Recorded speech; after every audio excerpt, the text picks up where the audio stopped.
السلام عليكم ورحمة الله وبركاته، ورمضان كريم. كل عام وانتم بخير. فيديو جديد ووصفة جديدة، وهي المطلوع الجزائري، وهو نوع من أنواع المخبوزات الجزائرية. مطلوع ضروري كل يوم، وخصوصا في شهر رمضان. راح نعطيكم هذه الطريقة المبسطة بدون أي جهد مبذول، ونتيجة روعة. بسم الله وعلى بركة الله. نحتاج كامل في الوصفة، نحتاج إلى السميد الناعم أو الفينو. أنا هذا السميد الناعم يعني مطحون، تحسبه فرينة بصح هو سميد. تقدروا تستعملوا السميد العادي الرقيق هذا. شوفوا كيفاش يجي مطحون. هذا يسهل علينا المهمة الصراحة، ونفس الشيء حتى السميد الآخر. المهم هنا راح نعمل واحد 4 معالق هادو الصغار، يعني ما يعادل 2 معالق صغار تاع خميرة الخبز. بيان سور راح نزيد لهم السكر باش تتفاعل الخميرة ديالنا ويعطينا هذاك اللون الذهبي. وراح نزيد الملح ضروري يكون بعيد على خميرة الحلويات باش ما يكسرناش هذيك الخميرة ديالنا. وفي الاخير نبداو نجمعوا بالماء الدافئ. وكاين اختيار اخر، تقدروا تضيفوا معلقه صغيره تاع الخل. هذه تاني اختياري، انا مره نعملها ومره ما نعملهاش. اليوم مثلا ما عملتهاش. الخطوه هنا اسمها وهي ما نعجنوش نهائيا. نحاولوا نجمعوا برك العجين ديالنا كما راه ظاهر في الفيديو. يعني ما تعيي ما تدلكي ما تعجني. هذا هو السر باش المطلوع ولا حتى الخبز تاع الكوشه نفس الوصفه. ما من الخبز تاع الكوشه باش يجيك منفوخ ومثقب من الداخل وماشي معجن، حتى هو لازم برك تجمعي العجين ديالك بدي الطريقه. نحاول نشرب السميد، واذا عملته بالفارينه نفس الشيء. الفارينه يجي خفيف اكثر واكثر، يعني يجي سوفت على السميد، راكم تعرفوا هذا الشيء.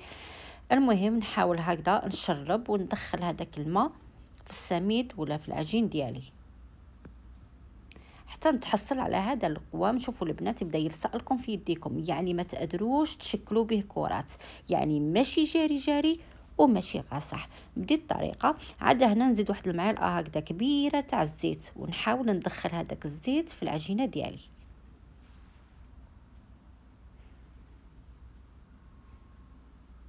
يعني كما راكم تشوفوا راني ندخل برك، ما رانيش ندلك.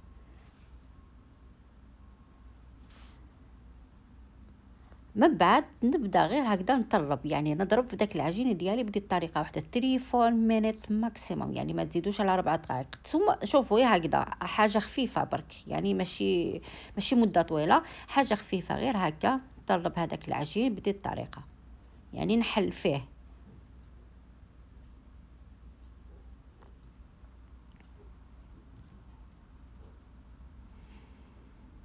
هنا البنات خلاص شوفوا يلصق في اليد، لازم يجي طري يبدا يلصق لكم في يدكم. هنا نجيب الزيت نعملها على السطح ديال العجين باش من نعمل هذاك بلاستيك الغذائي ما يلصقليش مع العجين من يخمر. ونخليو العجين ديالنا يخمر. هي من الاحسن يخمر 3 تايمز، يعني واحد 3 خطرات.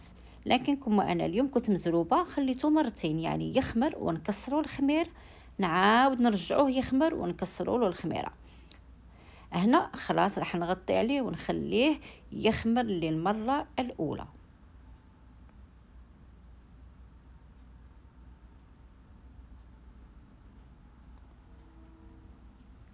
هنا من بعد ما خمر المرة الأولى راح نكسر له الخميرة، وهي نحاول نخرج كامل هذاك الهواء اللي راه داخل. ندخل يدي برك هكذا في الماء، علاش؟ باسكو العجين كما قلت لكم طري ويلصق في اليد باش ما يغبنيش. ونبدا ندور على كامل الحواف تاع القصعه ديالي، يعني نخرج هذاك الهواء كامل. ومن بعد بيان سور راح نغطي عليه ونرجعه يخمر للمرة الثانية.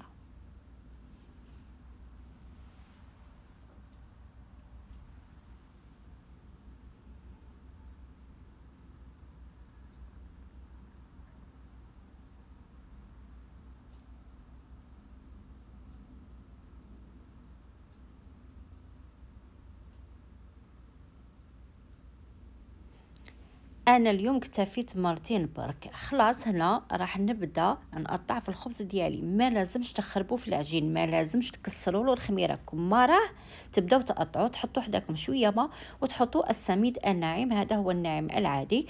وشوفوا البنات تم نقطع، لانه هذا هو السر. ما لازمش تكسروا ولا تخرجوا هذاك الهواء اللي راه في العجين ديالنا. نقطع هكذا كريات ونجمعها بدي الطريقه راني نتقل لكم هنا، وهي نورمالمون نكون خفيفه. انا برك باش الصوره تكون واضحه لازم ديك التقطيعه اللي قطعناها نغرقوها بيدينا، والا تستعملوا دي الطريقه اللي ما تعرفش بيدها تستعمل هذه. من بعد ما تحطوها فوق السميد تبداو هكذا تبلعوا، لازم ما يبقاش البلاصه من قطعنا العجين. ونمرمدها هكذا في السميد الناعم ونحطها فوق القراصه اللي نكون غطيتها بسربيته مائيه وفوقها السميد. حنا نسموها القراصه اللي تجيب الحلفه كما راه ظهرت في الفيديو. ونواصل بنفس الطريقه كما راكم تشوفوا، مانيش نكسر في الخميره، نرفدها بشويه هكذا ونجمعها ونغلقها الفوق ونرميها في السميد. يعني سهله مهله.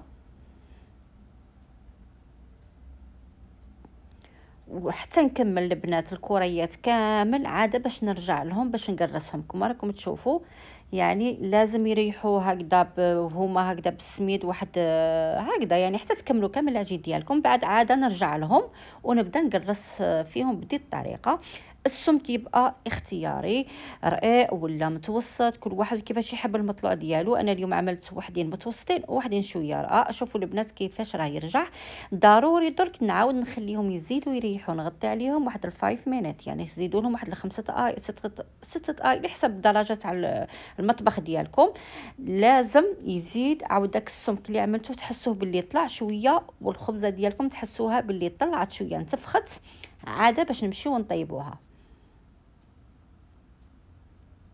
فوالا يعني ماشي مباشره تحطوها في الطاجين. الطاجين ديالي هنا خلاص حطيته يسخن. من بعد ما يسخن نقصلو على درجه متوسطه ونبدا نطيب في المطلوع ديالي. شوفوا البنات زاد نتفق على اللي قرصناه، تحسوه باللي طلع. نخوي داك السميد ولا نحي هذاك السميد ونحط الخبزه ديالي. هذه كانت هربت لي شويه عادي سقمتها بيديا.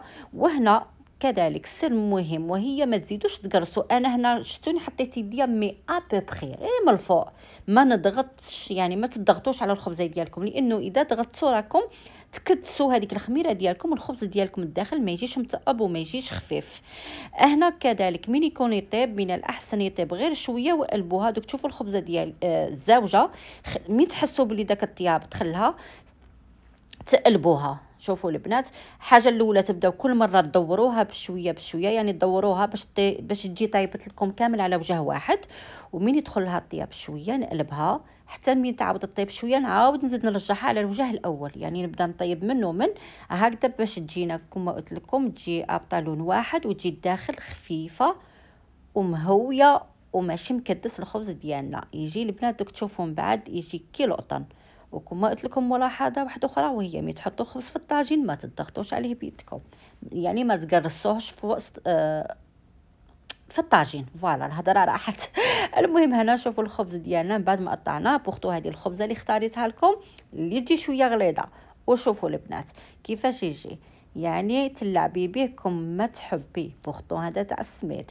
شوفوا مي تحطوا يديكم هكذا في المطلوع ولا في الخبز، شوفوا وتشوفوا عاود رجع لبلاصتو. هنا تاكدي باللي الخبز ديالك راه ناجح وراه ما شاء الله عليه. يعني كما شفتوا ساهل ماهل. تم تحضري الخبز ديالك. انا من النوع اللي نعجن يعني ناكل الخبز تاع الدار ليل وين نشريو الخبز من برا ليل غالبا غير الخبز تاع الدار. وصفه كنت شاركتها معكم هذه شحال زدتو طلبتوها لي في الانستغرام والفيسبوك، على بها تعاود نزلتها لكم اليوم. ودوك نقصلكم هكذا مغصو وتشوفوا كيفاش يجي القوام ديالو من الداخل. نتمنى البنات انه الوصفه تاع اليوم تكون عجبتكم، ونتمنى انكم تجربوها. واذا جربتوها رجعوا لي كتبوا لي في التعليق انه المطلوع نجح معكم، خصوصا البنات اللي ما ينجحش معاهم الخبز. وشوفوا البنات ما شاء الله، شوفوا ما شاء الله. وهنا يكون خلاص الفيديو تاع نهار اليوم. معليا ما نقول لكم غير السلام عليكم ورحمه الله وبركاته، والقاكم في فيديو اخر ان شاء الله. سلام.